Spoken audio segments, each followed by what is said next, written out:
തൃശൂർ ജില്ലാ ലൈബ്രറി കൗൺസിലിന്റെ നേതൃത്വത്തിൽ നടത്തുന്ന റിപ്പബ്ലിക് സദസ്സിന്റെ ഭാഗമായുള്ള അക്ഷരക്കരോളിന്റെ ജില്ലാതല ഉദ്ഘാടനം നടന്നു. എല്ലാ താലൂക്കുകളിലും ഇതുപോലെ ഓരോ വായനശാലകളിൽ ഇതിന്റെ ഉദ്ഘാടന പരിപാടി ഇന്നും നാളെയും ഒക്കെയായി നടക്കുന്നുണ്ട്. തുടർന്ന് എല്ലാ വായനശാലകളിലും ഇതിന്റെ ഉദ്ഘാടനങ്ങൾ നടത്തണം എന്നാണ് തീരുമാനിച്ചിട്ടുള്ളത്.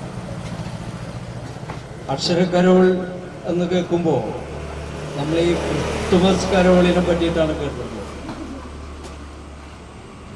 അപ്പോ സ്വാഭാവികമായും ആളുകളിൽ ചില സംശയങ്ങളൊക്കെ ഉണ്ട്. എന്താണ് ഈ കരോൾ എന്നുള്ള പേരൊക്കെ ഇട്ടത് എന്നതിനെ സംബന്ധിച്ച്. അപ്പൊ ഇതിനൊരു മതപരതയുമായി കൂട്ടി ചേർത്ത് കാണേണ്ടതില്ല എന്നാണ് സംസ്ഥാന ലൈബ്രറി കൗൺസിൽ തീരുമാനിച്ചത്. പുല്ലൂറ്റ് AKG ഗ്രാമീണ വായനശാലയിൽ നടന്ന ചടങ്ങിൽ PS ജയകൃഷ്ണൻ പതാക കൈമാറിക്കൊണ്ട് ലൈബ്രറി കൗൺസിൽ ജില്ലാ സെക്രട്ടറി M രാജേഷ് അക്ഷരക്കരോളിന്റെ ഫ്ളാഗ് ഓഫ് നിർവഹിച്ചു. നഗരസഭാ കൗൺസിലർ PN രാമദാസ് അധ്യക്ഷത വഹിച്ചു. Kodungallur taluk library council secretary NS Jayan, MV Sudheer, PM Gopi എന്നിവർ സംസാരിച്ചു.